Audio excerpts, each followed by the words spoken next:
নমস্কার, গৌরী আফটার 60 চ্যানেলে তোমাদের সকলকে স্বাগত।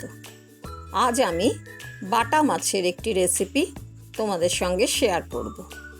এখন তো পশ্চিমবঙ্গে প্রচণ্ড গরম পড়েছে, কাজেই তার জন্য এটি একদম অল্প তেলে এবং খুব পাতলাভাবে ঝোলটি করব, যেটি করব লাউ পাতা দিয়ে। এটাই এর স্পেশালিটি, কাজেই তোমরা এটা দেখো, আমার সঙ্গে থাকো। এটি কিন্তু খেতে স্বাস্থ্যকরও হবে, আবার খুব টেস্টিও হবে। তোমরা আমার সঙ্গে থাকো। এখানে নিয়ে নিয়েছি দুটো বাটা মাছ। এটাকে ভালো করে ধুয়ে নুন হলুদ মাখিয়ে নিয়েছি। এর সঙ্গে আমি নিয়ে নিয়েছি, দেখো, এই যে লাউ পাতা। এই লাউ পাতাই হচ্ছে এই রান্নার স্পেশালিটি। একদম কচি পাতাগুলো, এটা আমার ভাইপো, তার বাগানের গাছ, সেখান থেকেই আমাকে খানিকটা দিয়ে গেছে। সেটা দিয়েই আজকের রেসিপিটি আমি তৈরি করব। কেননা টাটকা জিনিসের তো একটা আলাদা স্বাদ হয়, সেই জন্যই ভাবলাম এটাই আজকে আমার রেসিপিতে যোগ করি। তাই এখন একদম কচি পাতাগুলো আমি নিয়ে নিয়েছি। এরপর আর কি কি ইনগ্রিডিয়েন্টস দিই তোমাদের সঙ্গে সেটা শেয়ার করছি, তোমরা দেখতে থাকো। এই হলো মাছ দুটি। এই দুটিকেও ভালো করে ধুয়ে নুন হলুদ মাখিয়ে নিয়েছি। এরপর আমি বসিয়ে দিলাম কড়াই বসিয়ে দিয়েছি আর দিয়েছি অল্প একটু তেল। প্রথমে মাছগুলোকে ভেজে নিচ্ছি। 2 পিস মাছই এই তেলে দিয়ে দিলাম। এই মাছগুলোকে এপিট ওপিট দুপিটি খুব ভালো করে একটু ভেজে নিচ্ছি। এক পিঠ উল্টে দিলাম, কেননা ওপাশের পিঠটা হয়ে গেছে। আর খুব যে কড়া করে ভাজবো এমনটা নয়, মোটামুটি একটু ভেজে নিচ্ছি। খুব কড়া কিন্তু করব না, কেননা ঝোলের মাছ না, খুব বেশি কড়া করলে তার স্বাদটা ঠিক অতটা ভালো লাগে না। দেখো, আমার মোটামুটি ভাজা হয়ে গেছে যতটুকু আমার দরকার। এবার আমি এগুলোকে তুলে নিলাম। এই যে এইটুকুনি ভাজা আমি ভেজেছি। এই যে তেল রয়েছে, এই তেলেই কিন্তু আমি রান্নাটা করব।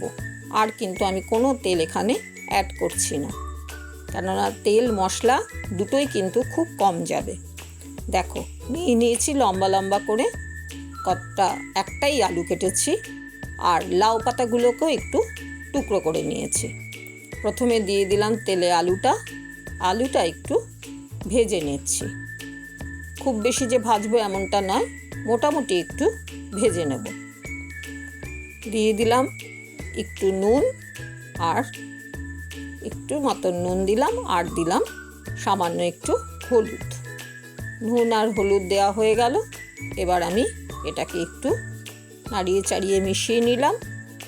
এরপর এটাকে আমি ঢাকা দিয়েই কিন্তু সামান্য একটু ভেজে নেব। ঢাকা দিলে হয় কি, মানে ওই ভাজতে ভাজতেই খানিকটা সেদ্ধ হয়ে আসে।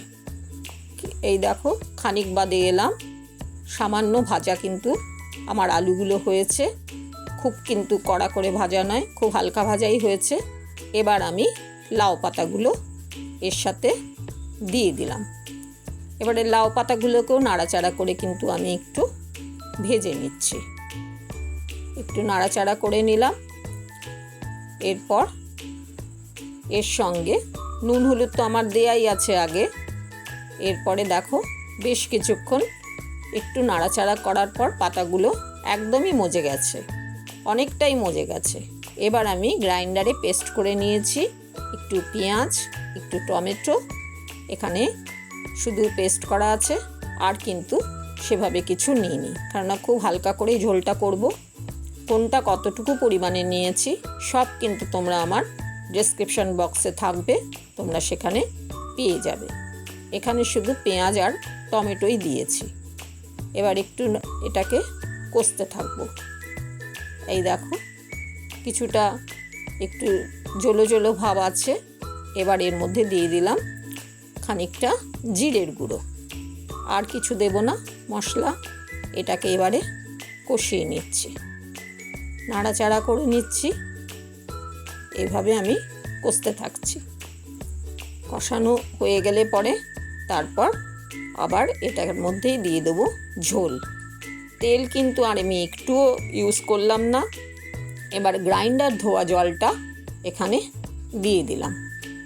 আর একটু কিন্তু জল লাগবে, কেননা যেহেতু পাতলা করে আমি ঝোলটা করব, সেই জন্য আরেকটু জলের প্রয়োজন। তাই আমি আরেকটু জল অ্যাড করে দিলাম। এবার এটাকে ফুটতে দেব, যার জন্য দিয়ে দিলাম ঢাকা। এবার এটা একটু ফুটুক। এটা করতে কিন্তু খুব বেশি সময় লাগে না। দেখো খানিক বাদে এলাম, এই যে এবারে ঝোল ফুটতে শুরু করেছে। এখন এবারে দেখে নেব আলুটা সেদ্ধ হয়েছে কিনা। আলুটা না আর একটুখানি সেদ্ধ হবে, পুরোপুরি ঠিক ভালোভাবে সেদ্ধ এখনো হয়নি, তাই আবার একটু ঢাকা দিয়ে দিলাম। খানিক বাদে আবার এলাম, দেখো এবারে দেখি আলুর কি অবস্থা। একটু এবারে প্রথমেই আগে মাছগুলোকে অ্যাড করে দিলাম, আর এই একটা মাত্র কাঁচা লঙ্কা এখানে আমি দিয়ে দিলাম, ব্যাস। কেননা ঝালও করব না বেশি, যেহেতু প্রচণ্ড গরম পড়েছে এখন, তাই সব কিছুই একটু কম কম দিয়ে আরেকবার একটু ঢেকে দিলাম। খানিক বাদে আবার ফিরে এলাম। আশা করি এবার আমি সব কিছুই সেদ্ধ হয়ে যাবে। দেখি কি অবস্থায় হয়েছে সব। এই দেখো এবার কিন্তু আলু সেদ্ধ হয়ে গেছে। এই দেখো খুন্তি দিয়ে দেখে নিলাম আলু সেদ্ধ হয়ে গেছে। আর এই রান্না আমার কমপ্লিট। এবার স্ট্যান্ডিং টাইমে কিছুক্ষণ রাখবো। দেখো একদম রেডি টু সার্ভ লাউ পাতা দিয়ে বাটা মাছের পাতলা ঝোল। তোমরা বাড়িতে করে দেখো, এই গরমে কিন্তু এটা খেতে ভীষণ ভালো লাগে। কেননা মশলা অল্প, তেল অল্প, সব কিছু দিয়ে এটা মানে এত সুস্বাদুভাবে বানানো হয়েছে যে এটা খেতে খুব ভালো লাগবে এবং স্বাস্থ্যকর হবে। তোমরা আমার সঙ্গে অবশ্যই থেকো। কার কেমন লাগলো আমাকে জানিও, আর লাইক, কমেন্ট, সাবস্ক্রাইব করে দিও। সকলকে আমার অনেক অনেক ধন্যবাদ। সকলে খুব ভালো থেকো।